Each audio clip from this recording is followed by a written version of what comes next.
The Australian Parliament's current fixation with dual nationality MPs has meant that other pressing matters, including debate about the country's minimum wage and a possible inquiry into banking, are currently on the back burner. "I am putting those bagpipes in the bin," they read on, along with the bloody kilt.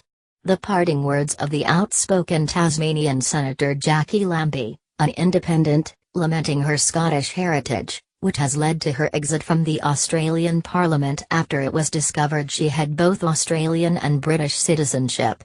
The Constitution bars dual nationals from federal political office and, so far, 9 MPs, including the former Deputy Prime Minister Barnaby Joyce, have either resigned or been ruled ineligible by the High Court of Australia.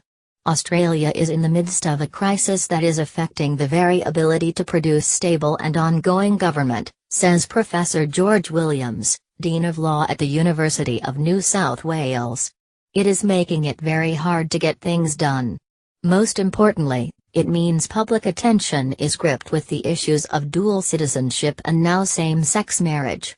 It means other economic reforms and policies simply aren't getting a look in. The joint citizenship saga, described in the Australian newspaper as a crazy conga line slicing through our politics and institutions, has cost the centre-right government its majority in the lower house of Parliament, though Australia's Prime Minister, Malcolm Turnbull, has said there is no question of an early election, because he has the support of 2 independent MPs. Other parliamentarians are now anxiously poring over the small print of their family histories to establish if they are, in fact, legally allowed to sit in Parliament. It's likely some will get a nasty surprise like Jackie Lambie, who was told, by the UK authorities, after the row blew up, that she was entitled to British citizenship by descent because her father was born in Scotland.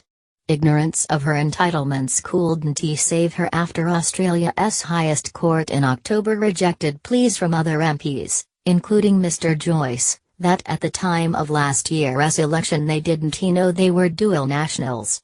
6 of the 9 politicians had joined Australian British citizenship.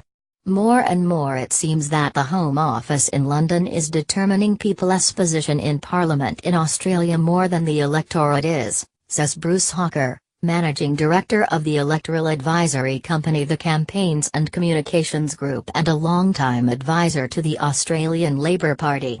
And, he adds, there are still serious doubts about a number of MPs.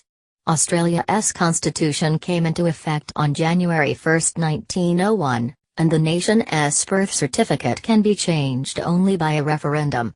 Lawyers estimate that about half of all Australians are ineligible to sit in federal parliament for holding joint citizenship by descent from countries including Britain, Ireland, Greece, and Lebanon.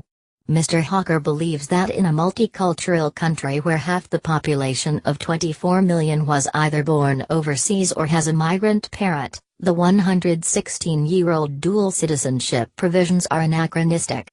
The Australian electorate really regards this constitutional provision as being an ass, he says.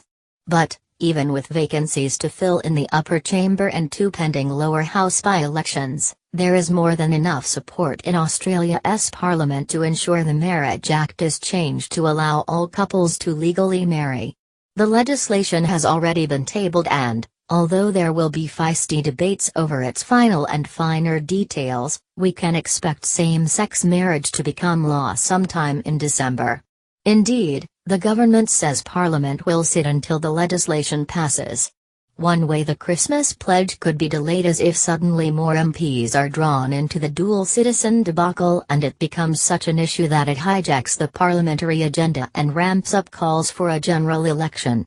Another way is if Conservative MPs attempt to stall the legislation in some way, such as by adding divisive amendments. Even so, the same-sex marriage legislation could only be stalled, not stopped, and most experts believe it is very likely to pass by Christmas. There is a bipartisan deadline of 5th of December for MPs to report any concerns over their citizenship. For Mr. Turnbull, however, the result of the same-sex marriage postal survey was a relief, rather than a triumph.